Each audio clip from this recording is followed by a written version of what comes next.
Yes, I'm making another video on anime. Cry by it, I don't care.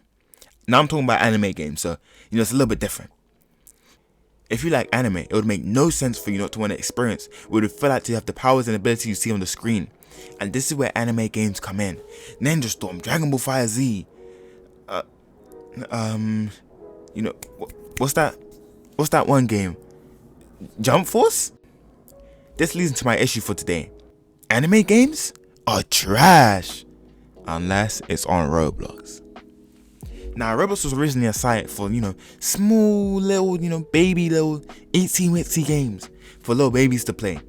Or at least that's the stigma around it. Roblox has evolved into a hub for games of all kinds. I'm playing racing sims on Roblox with crash physics that can rival Gran Turismo easily. I'm playing first-person shooters that, like Arsenal, that give me the same feeling COD gave me all those years ago. And better yet, it's free. But these games are seen as similar to real games. But Roblox anime games are superior to the garbage in the PlayStation Store. But I don't want to waste no more time. Let's get into it. Roblox anime games give the people what they want. I'm tired of anime fighters, bro. Why am I playing Grand Prix Online, running an open world map, hopping in boats, fighting my friends with any devil fruit I want, after spinning it for like 200 times, but it's whatever. And the battleground genre? Now, this is the only genre that can be seen as similar to arena fighters, but they have superior animations and combat. They actually have semi-difficult combos, which is better than the stiff and repetitive gameplay of even some of the best arena fighters, and the animations are perfect. They are packed with so much flair and swagger, but they never take you out of the game. I personally think the style of these games are superior to Ninja Storm, as they are never over the top, encapsulating the power of the character you're playing without doing way too much. And this all comes down to the bomb-up process of anime Roblox games. Now, anime games like JJK Cars Clash are top-down approaches. The executives see something that is popping like JJK and rush out a half-baked and cheap game to make some quick profit. This cannot be done by most Roblox game creators. They need to post on TikTok, YT, Insta to build up excitement by releasing animations, models, and general information about the game, in what seems to be a difficult process, and a lot of investment, as you would need a ton of time to do so. This great risk drives the creators to make games that are better than their competitors. Their competitors being other Roblox games. I hope you can now see that there are levels to this, and Demon Slayer Hinokami Chronicles is not on that level. And let me not talk about the average pay, it's between 2 and 50k for months of work. There is just a level of passion in these games, and perhaps a level of pride in creating them, that drives these people to make better games than the games made before. But once again, greed takes over everything, as we have bandit beaters. I just spelled over my mic. Bro, bandit beaters are Roblox's equivalent to arena fighters. Quick cash grabs where you hit NPCs for hours to get EXP and cool items. It's boring. There is nothing fun about these games, and anything fun is probably behind a paywall, straight far from it. The extra attention these Roblox anime creators have given these games has really been paying off recently, as the best of the best of games, even games that have been out for years. Look at Grand Prix Online. It now has 6k followers today. The game dropped in November 2020. Now look at Cast Clash JJK that came out, a month ago? That now has 52 players. Look at the difference between 6k players and 52 players. This vast difference exposes and highlights the importance of paying attention and caring for your products and your games. I mean, you can't just pump out garbage and expect us to lap it up like dogs. We're in a new age, a new era. And this era has been harked in by a source I didn't even expect it to come from. Shout out to Roblox, because now these creators, now Bandai Namco have to step up. I mean, what else can they do? They need to make better games, and Roblox is forcing them to do so. Now I just want to apologize to all the Roblox fanboys out there who thought that this video was completely for them.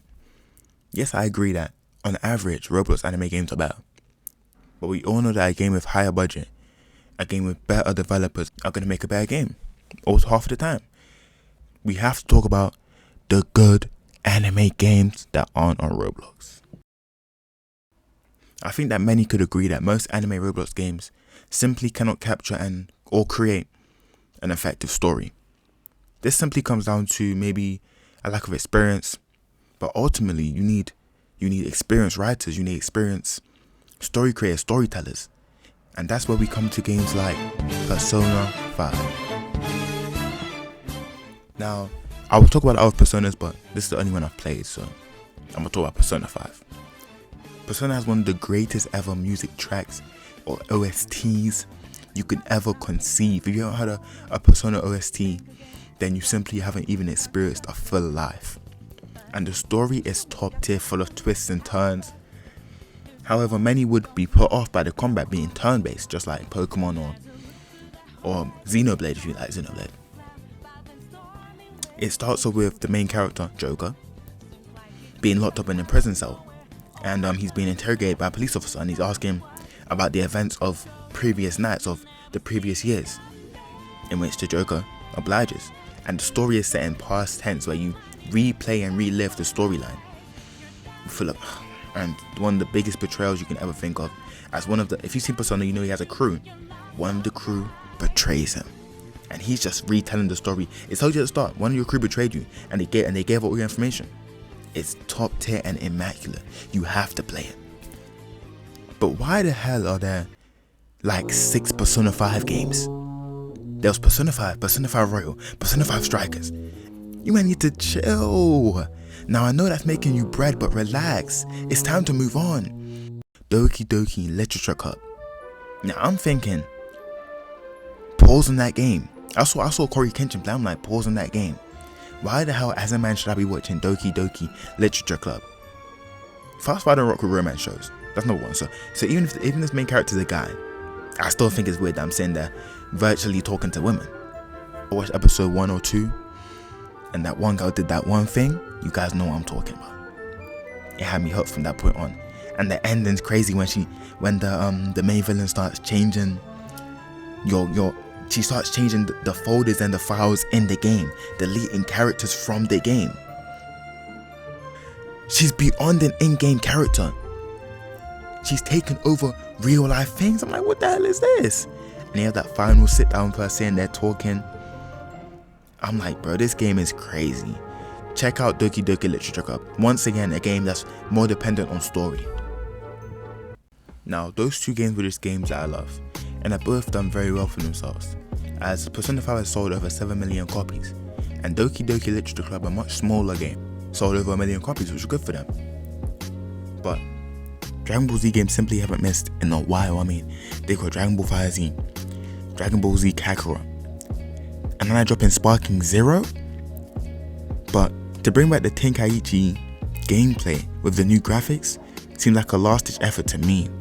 I feel like the rise of Roblox anime games has greatly affected the landscape of anime games as a whole, as big companies are forced to put out, well, a good game finally. And I hope they continue doing this, because I'm tired of the trash they're putting out recently. Shout out to Akira Toriyama, rest in peace. And if anyone says Roblox doesn't have that reach, it has 70 million players daily. So it does have that impact, if you get what I'm trying to say. And this is my final point of the day before I have to dip out. If you just took the ideas of a Roblox game, the open world, the open map, and made it into a real game, wouldn't you be a billionaire by now? So what if you put your time and effort into what? Put 2 or 3 years into it. Maybe team up with Rockstar and make a massive open world game of any anime of your choice, any anime that's popping. Me, I would pick One Piece. One Piece has never fallen off. And One Piece is reaching its final stages. So you can't say, oh, I don't know what this Devil Fruit does. I don't know what. You can add every Devil Fruit in the game by the time your game's done. Maybe even throw some DLC in there when Dragon uses Devil Fruit in chapter 5000. And ultimately, it would be the best selling anime game of all time. Hell, one of the best games ever created. And people are doing it for 50k on Roblox. You have more than 50k to give these trash developers, but you can't give it into someone that's going to put love and intention into the game. Roblox and PlayStation, Roblox and Xbox, Roblox and Microsoft, Roblox and EA, someone needs to team up. Roblox and C2. Roblox and Bandai Namco, we need these team ups to make an ultimate anime game. That's all I can ask for, an ultimate anime game. But I'll be so real, just a quick little video. I would never make a Roblox game, but if you are making them, keep cooking, bro. The other day I saw a Roblox game that was anime characters in Pokeballs. Bro, how did you catch Whitebeard and Sasuke? I'm definitely playing that. But guys, that's all I have for today. I feel like this video could be way longer. Maybe I need a part 2. But I just want to see what I just want to see what catches on with people, you know what I'm saying? I just want to see what catches on. But I appreciate you guys for listening, and I'm out. I'll see you guys in the next one.